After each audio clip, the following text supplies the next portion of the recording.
अस्सलाम वालेकुम स्टूडेंट्स, हम पढ़ रहे हैं 10th क्लास फिजिक्स का चैप्टर 16 और आज का हमारा टॉपिक है 16.9 NAND gate.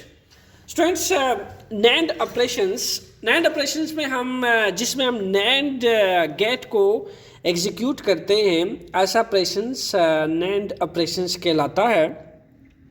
Students, NAND gate, मैं अगर इस लफ्ज़ की आपको थोड़ी सी वजाहत कर दूं, यहाँ पे जो एन लगा हुआ है दैट इज़ फॉर नॉट, और बाकी लफ्ज़ से तो आप वाकिफ़ हैं। एंड गेट, नैंड, पूरा नैंड वर्ड जो है ये दो वर्ड्स का मजमुआ है। N for NOT gate and A N D for AND gate. इसका मतलब ये है कि जो नैंड गेट होता है वो दो गेट्स का कम्बिनेशन होता है। द फर्स्ट वन,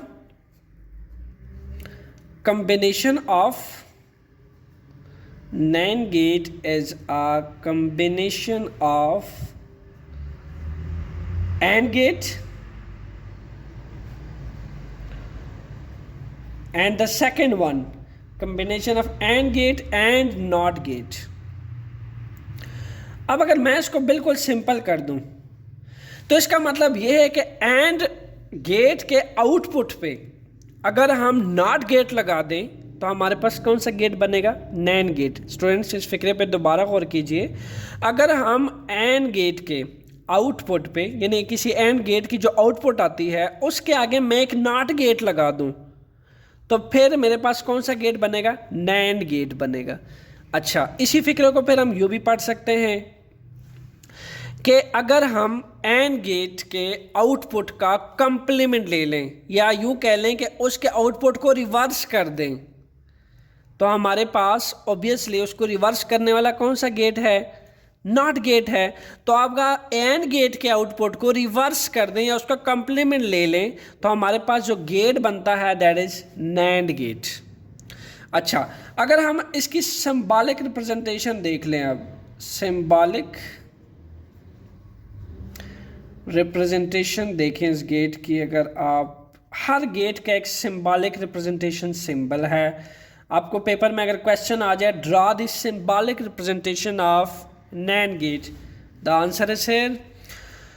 सो आपके पास इसमें दो इनपुट्स हैं, ये एक एंड गेट लगा हुआ है। चूंकि हमने बात की कि फिगर ए पे देखिए कि NAND gate combination of two gates है, ठीक है, AND gate and NOT gate, और यहाँ भी देखा जा सकता है एक एंड गेट है और एक नॉट गेट है। क्लियर? अच्छा, एंड गेट में आपको पता है दो इनपुट्स होती हैं और एक आउटपुट होती है, और एंड गेट की जो फॉर्मूलेशंस है वो क्या है? x इक्वल टू, यानी ए बी इनपुट्स पे जो बाइनरी लॉजिक दिया जाता है, x जो है उसका प्रोडक्ट ले लेता है, a डॉट बी ले लेता है। समझ आ गई?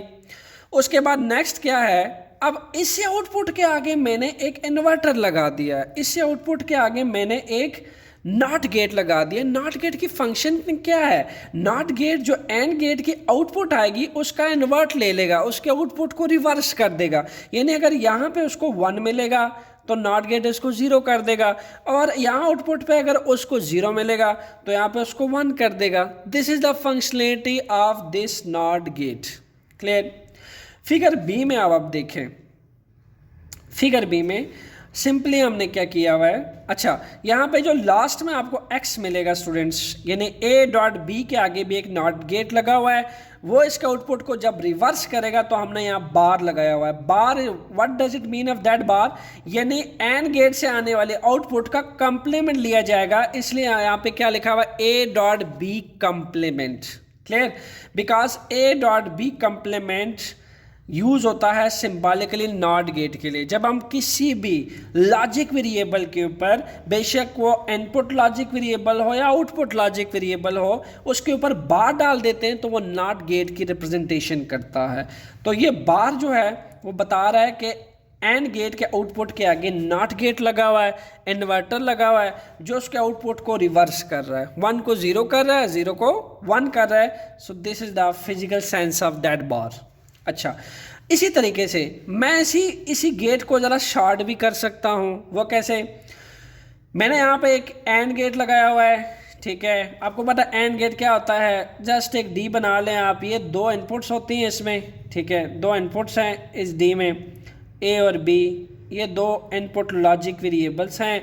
यहाँ पे जो आपके पास आउटपुट आती है, तो यहाँ पे हम एक स्मॉल सा सर्कल डाल दें इसके आगे। अब ये सर्कल किस चीज़ का काम करेगा, नॉट गेट की एक शॉर्टकट रिप्रेजेंटेशन भी होती है।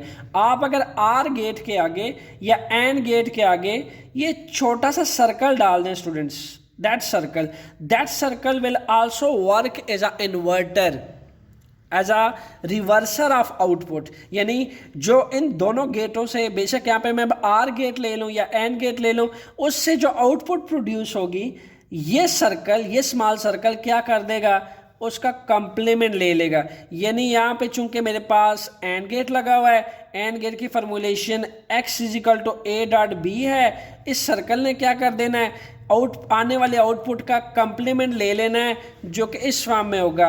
यानी अगर इसके पास आ जाता है 1, तो ये उसको यहाँ पे x पे डिस्प्ले कर देगा 0, और यहाँ पे इसके पास आ जाता है 0, यहाँ पे x पे डिस्प्ले कर देगा इसको वो 1।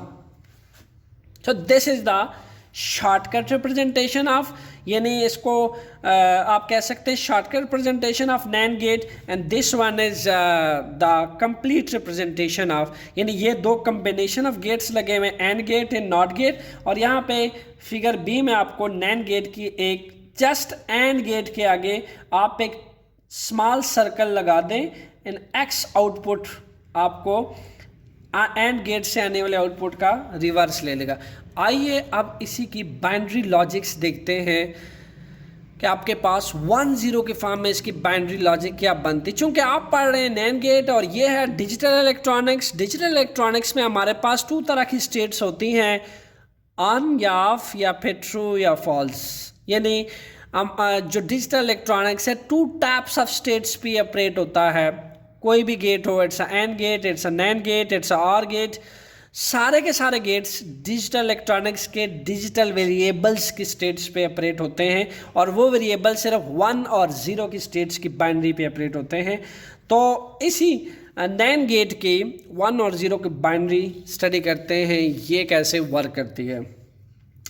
हमेशा की तरह स्टूडेंट्स आपको फिर रिमाइंड कराता चलूँ कि अगर आपसे बाइनरी लिखना भूल जाए, आपको अगर एग्जाम में ट्रुथ टेबल लिखने का कह दिया जाए, तो आप बड़े इजीली इसको लिख सकते हैं। 2 की पावर 0 से आपने स्टार्ट लेना है, ठीक है। इसी तरह 2 की पावर 1, हायर क्लासेस में अगर आप इलेक्ट्रॉनिक्स में आगे जाएंगे तो फिर यहाँ पे 2 की पावर 2, 2 की पावर 3, आपके पास 2 की पावर 0 से आंसर आता है 1।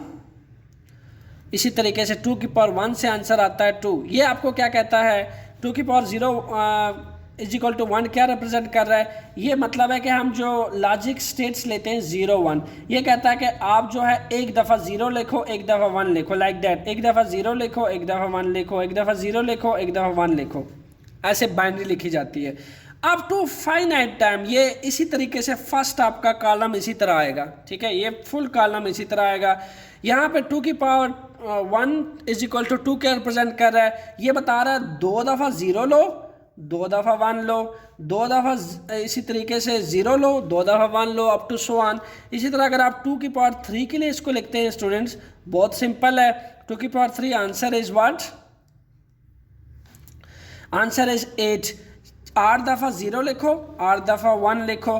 2 की पावर 2 क्या बताता है 4, ठीक है, 2 की पावर 2 क्या बताता है 4। 4 दफ़ा 0 लिखो, 4 दफ़ा 1 लिखो। ये है स्टूडेंट्स बाइनरी लिखने का तरीका।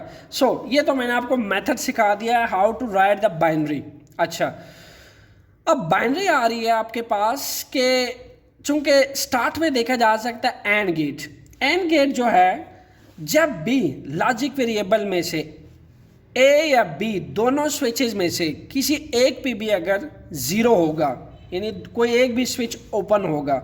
मैं अगर इसकी सर्किटिंग स्विचिंग की बात करूं तो आपको पता है जो इनपुट ली जाती है डिजिटल इलेक्ट्रॉनिक्स में, वो in the form of switches ली जाती है। तो एंड गेट में ए और बी में से कोई एक स्विच भी अगर ओपन होगा तो एंड गेट पे हमेशा याद रखिए हमारे पास आउटपुट आएगी 0। क्या आएगी 0, ठीक है। तो यहाँ पे आपके पास ए डॉट बी, अगर मैं कहूँ कि ए स्विच जो है ओपन है और बी स्विच भी ओपन है, तो तो आउटपुट पे यहाँ पे क्या आने वाला है, यहाँ पे 0 आएगा। चूंकि आप देखा जा सकता है इसके आगे एक नॉट गेट लगा हुआ है, इन्वर्टर लगा हुआ है। इन्वर्टर एंड गेट के आउटपुट को रिवर्स करके क्या डिस्प्ले कर देगा, 1। ठीक है, इसी तरीके से नेक्स्ट मैं कहूँ कि अब जो है ए स्विच को मैंने क्लोज कर दिया, बी स्विच को मैंने ओपन कर दिया। अब यहाँ पे अगेन मैंने आपसे कहा था एंड गेट में से अगर ए और बी दोनों में से कोई भी स्विच ओपन है, आउटपुट पे हमेशा क्या आता है, 0 आता है। फिर 0 आएगा, अगेन 0 आने के बाद नॉट गेट उसका इन्वर्ट ले लेगा, इन्वर्ट करते हुए यहाँ पे क्या डिस्प्ले कर देगा, 1। यहाँ भी देखा जा सकता है सेम उस पर काम हो रहा है। फिर उसके बाद आप अब की बार स्विच 1 को ओपन कर दें और स्विच 2 को क्लोज कर दें। दोनों में से एक स्विच भी अगर ओपन होगा तो आउटपुट पे क्या डिस्प्ले होगा, 0। अगेन क्या होने वाला है, नॉट गेट जो है वो क्या कर देगा, वो अगेन यहाँ पे 1 डिस्प्ले कर देगा for third time. Again students, अब अगर मैं दोनों स्विचेस को क्लोज कर दूं, ए स्विच भी क्लोज कर दूं, बी स्विच भी क्लोज कर दूं, इन दैट केस 1.1 आउटपुट पे 1 आएगा। ठीक है, यहाँ पे 1 आएगा। नॉट गेट ने एंड गेट के इस आउटपुट का रिवर्स ले लेना है और डिस्प्ले कर देना है 0, लाइक दैट, जो आपको फोर्थ पे नजर आ रहा है। ठीक है, अब नॉट गेट एक्चुअली क्या करता है students, not gate is inverter काम करता है। दूसरा, नॉट गेट जो है हाई वोल्टेज लेवल पे को इन्वर्ट करके लो वोल्टेज लेवल पे ले आता है और लो वोल्टेज लेवल को इन्वर्ट करके हाई वोल्टेज पे ले जाता है। कैसे भला, 0 फॉर, आपको पता है डिजिटल इलेक्ट्रॉनिक्स में 2 तरह के वोल्टेजेस हैं, एक फॉर हाई वोल्टेज और नीचे होती है low voltage. This are 0, that's 1 is 1। अब नॉट गेट का काम क्या है, नॉट गेट जब यहाँ से आउटपुट डिस्प्ले करता है तो वो इन आउटपुट्स पे हाई वोल्टेज के लिए क्या डिस्प्ले करता है, 0, और लो वोल्टेज के लिए क्या डिस्प्ले करता है, 1। ओके स्टूडेंट्स, तो इसीलिए जब एंड गेट से आने वाली जितने भी इनपुट्स थी, हाई वोल्टेज आउटपुट्स थी, ठीक है, हाई वोल्टेज आउटपुट्स जो आपको नज़र आ रही हैं, जैसा कि हाई वोल्टेज कौन कौन सी हैं, 0.00, ठीक है, आपने इसकी फार्मूलेशन से भी आप ये निकाल सकते हैं, x = a.b, इसकी फार्मूलेशन देखें एंड गेट की, तो 0.00, चूँकि लो वोल्टेज लेवल है तो नॉट गेट ने क्या डिस्प्ले कर दिया, 1। इसी तरीके से 0.1, अगेन यहाँ पे क्या आना है, 0 आना है, तो नॉट गेट लो वोल्टेज को क्या करता है, हाई पे ले जाता है, 1। इसी तरीके से 1.0 फिर 0, नॉट गेट फिर इस लो वोल्टेज को हाई पे ले आएगा, 1.1 1, नॉट गेट फिर इसको क्या कर देगा, हाई वोल्टेज को लो वोल्टेज पे ले आएगा। मीन्स के जो नॉट गेट है वो हाई वोल्टेज पे को एज आ इन्वर्ट कर देता है, रिवर्स कर देता है लो वोल्टेज पे, और लो वोल्टेज को रिवर्स कर देता है हाई वोल्टेज पे। सो this is the explanation of NAND gate. Hopefully you all understand complete points. If in case of any questions, ask it in comment box. Hopefully you will enjoy physics. Stay tuned for NOR gate. Thanks a lot.